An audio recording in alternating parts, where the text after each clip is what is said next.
Mom's moving in next month, so make sure to clear out a room," Leo said, pointing at the storage room. I couldn't take it anymore. "Alright, I'll call a moving company to start packing up my things." "What?" "Let's get a divorce." I could see the anxiety immediately flood Leo's face when I said that. My name is Olivia, a 30-year-old office worker. Leo and I have been married for 2 years. We met at my workplace where I'd just been hired, and Leo was working as a director. He was 7 years older than me, and I hadn't initially seen him as a romantic partner. But when trouble arose at work, Leo was there to lend an ear and offer advice. Gradually, I found myself drawn to him, and it seemed he felt the same way about me, so we started dating. Our relationship progressed smoothly, and after about a year, we decided to tie the knot.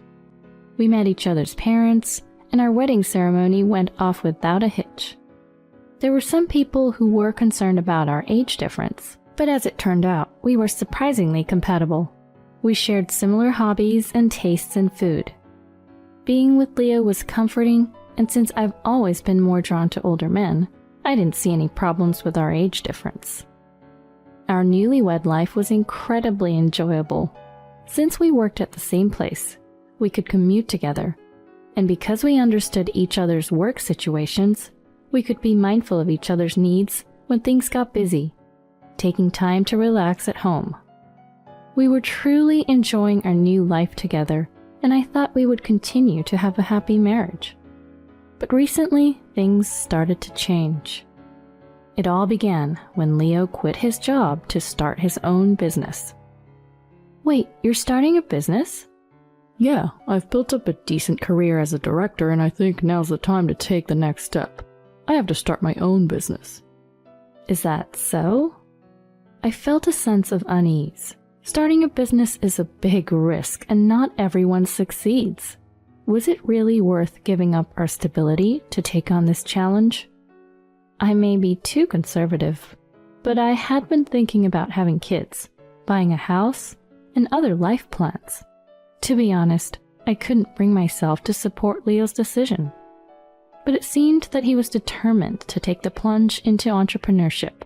"I don't want to have any regrets. At 37 years old, this is probably my last chance to take on a new challenge. Please, will you support me?" Leo begged me with those words. If he's willing to work that hard, I couldn't say no. Well, I'm going to keep working at my current job, and I'm sure things will work out. With that thought in mind, I decided to support Leo's challenge. A month later, Leo quit his job and started his own company. "I'm going to give it my all. I'll be earning more than ever in no time." Seeing Leo so full of motivation, I decided to do my best as well. The first step was to start saving money. I hadn't been very diligent about keeping track of my expenses, but I decided to start recording them in detail. By doing this, I realized that I was wasting more money than I thought. The first thing I did was review my fixed expenses. I switched to a cheaper cell phone plan, canceled some subscriptions I wasn't using, and sold my car. In this way, I eliminated all unnecessary expenses. Next, I took a close look at my food expenses. I decided to buy groceries only once a week and stock up on meat when it was on sale. I would then divide them into small portions and freeze them. I stopped buying frozen food and snack bread. I started bringing a sandwich and a water bottle to work every day. I also switched to cheaper private label products if they tasted good. As a result of these daily savings, I was able to save about $400 a month. While saving money, I also worked hard at my job. Since I was focused on living frugally, I naturally started studying for qualifications that would help me get a raise. Eventually, I obtained the necessary qualifications and was promoted, which significantly increased my salary. Thanks to my savings and salary increase, I was able to live more comfortably. I started putting aside a decent amount of money in savings every month. On the other hand, Leo seemed to be struggling with running his business, but I knew that it usually takes 1 or 2 years to get a business on track. Since I was able to increase my income, I decided to just watch over Leo's business. After all, he had become an entrepreneur and wanted to figure things out on his own. That's the interesting part of running a business, and I was content with that. However, I had another problem. That was my mother-in-law, Emily. Emily loved to harass me, and I had been suffering from it since the beginning of my marriage. The first time she harassed me was during a New Year's gathering at the in-laws' house. I was asked to help with the party preparations and was cooking with Emily. That's when she said some really awful things to me. "Olivia, I don't accept you as my son's wife." "What?" "When I heard that someone like you, who doesn't stand out and has no notable background, was marrying my son, I was very disappointed. You don't understand your place. I'm embarrassed to introduce you to my relatives. And your cooking skills are terrible, too. You have no redeeming qualities. Can you just get a divorce already?" I had only met Emily a few times before, at family gatherings and our wedding, and we hadn't really talked much. This was the first time we had a one-on-one conversation. I couldn't believe she would say such terrible things out of the blue. What kind of person is she? At that moment, I started to dislike Emily. On the other hand, my father-in-law was very kind and had always treated me well. So when I have to go to the in-laws' house for family gatherings, I always try to stay close to my father-in-law. Emily, however, did not seem to like my behavior. Occasionally, she would call me to the kitchen and scold me. "Olivia, you're avoiding me, aren't you? It really upsets me."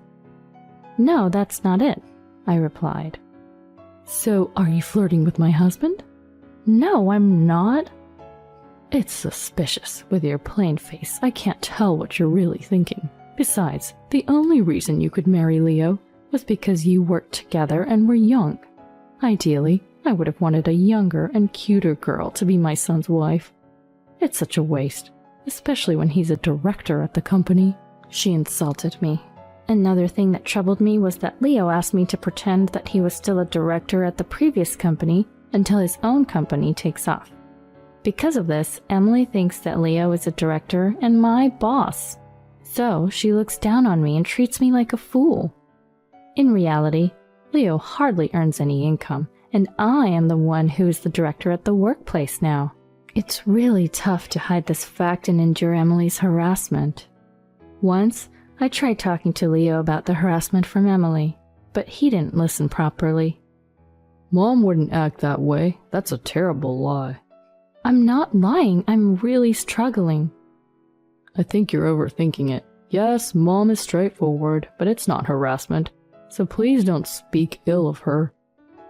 "Then is it okay if I tell her that you've quit your previous company?"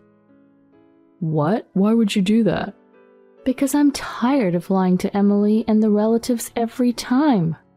"No, you can't. I'm trying hard and will produce results soon. You're my wife, so please bear with me. Once my company takes off, your salary will be nothing compared to what we'll earn. Think of the benefits you'll receive then." But I couldn't ask him when that would be, because it felt like it would lead to a huge fight. However, I sensed that my patience was reaching its limit. It had been 2 years since Leo started his company, but it still hadn't taken off. Additionally, since we'd been married for 4 years, Emily had started pestering us about having children. "When are you going to have kids? You can't do your job properly, you don't stand out, and you can't even have children. Olivia, you really have no redeeming qualities, do you? And yet, Leo continues to be married to you. He's such a kind man." That's what Emily would always say to me, hurling insults my way. She has such a terrible personality. When someone is this bad, you start to not care about what they say.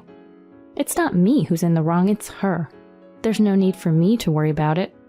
So I started pretending to listen to Emily no matter what she said. Emily would see my attitude and get angry, her face turning red every time. But I didn't feel anything anymore. There's no way to have a proper conversation with a monster like her. I'll just pretend to listen. Since I came to terms with the situation, my mind has been at ease. However, a sad event occurred. My father-in-law suddenly fell ill and passed away. Leo and I received a call from the hospital and rushed over. Despite receiving emergency treatment, he didn't make it. Emily broke down in tears at the sight of her husband, who had passed away in his sleep. It made me feel sorry for her. Leo was an only child, so with his father gone, Emily was left all alone in the house. Leo and I took it upon ourselves to make the funeral arrangements on behalf of the grieving Emily. We made sure to give my father-in-law a proper send-off, and although the funeral went smoothly, the sadness hit me hard afterwards. Unlike Emily, my father-in-law had always been kind to me. It was heartbreaking to lose such a wonderful person from this world. Leo was also down for a while and didn't have the energy to do anything. I decided to take some paid time off to rest with Leo. At times like this, it's hard to muster the energy to work. We didn't feel like going on a vacation, so we stayed at home, ate barbecue, and allowed ourselves some luxuries to rest our minds and bodies. I gradually regained my energy and returned to work. I had a lot of catching up to do due to the time off, and although I had to work overtime, I managed to get back on track. However, little did I know something unimaginable was happening behind the scenes. One day out of the blue, when I got home from work, Leo said he needed to talk to me. "What's going on?" When I asked him, Leo dropped a bombshell. "Mom's moving in next month." "What?" "So make sure to clear out a room." Seeing that, Leo pointed to the storage room. "That room's big, and if we clean up the stuff, it'll be good enough for Mom to live in too." Leo out of nowhere said he's inviting Emily to live with us. Wait a minute, you can't just decide that on your own. "I've been with Mom these past few days and we decided it together, so it's not just my decision." "What? Wait a minute. Have you not been working these past few days?" "Nah, I just haven't felt like working yet." What the? I thought Leo was working at his company while I was at my job. But it turns out he was spending his days at his parents' house with his mom. Leo is depending on me for everything, living expenses, apartment rent, and now he decides to have Emily move in without even asking me. I reached my limit. No matter how worried he was about Emily being alone after my father-in-law passed away, I couldn't stand Leo not considering my feelings at all. I fell out of love with him in an instant. "Fine, I'll pack my stuff, so I'll call the movers now." "What?" "Let's get a divorce." When I said that, Leo's face gradually turned anxious. Wait a minute, why are you talking about a divorce all of a sudden?" "It's not all of a sudden. I've been patient with you for too long. It's been over 2 years since you started your company. How much profit have you made, Leo?" "Well, I'm gonna increase it from now on." "Then work harder. You can't succeed if you're half-hearted and without a sense of crisis. You're able to live comfortably without lowering your living standards." "But have you ever thought about why? It's because I'm working harder than you. I'm managing your household finances and doing my best to save money, so you don't have to worry about anything and can focus on your business. I know it's a tough world, and results don't always come even if you work hard. But you haven't given it your all yet, have you? And in the middle of that, you decide to live with your mom without even asking me? Do you remember that I talked to you about my troubles with her? I can't be with you if you continue to do whatever you want, Leo. Let's get a divorce right now," I said and walked up to Leo with determination. Overwhelmed by my force, Leo fell backward. I didn't care and started packing my bags. "Hey, what are you doing?" "I told you, didn't I? I'm moving my stuff out. Then this room will be free for Emily to use."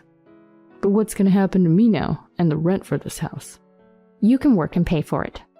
"You know my company hasn't been doing well." "It's not just hasn't been doing well, it never will, so close the company, get a new job, and earn a living." "How am I supposed to explain this to my mom?" "I don't know, I'm not related to you anymore."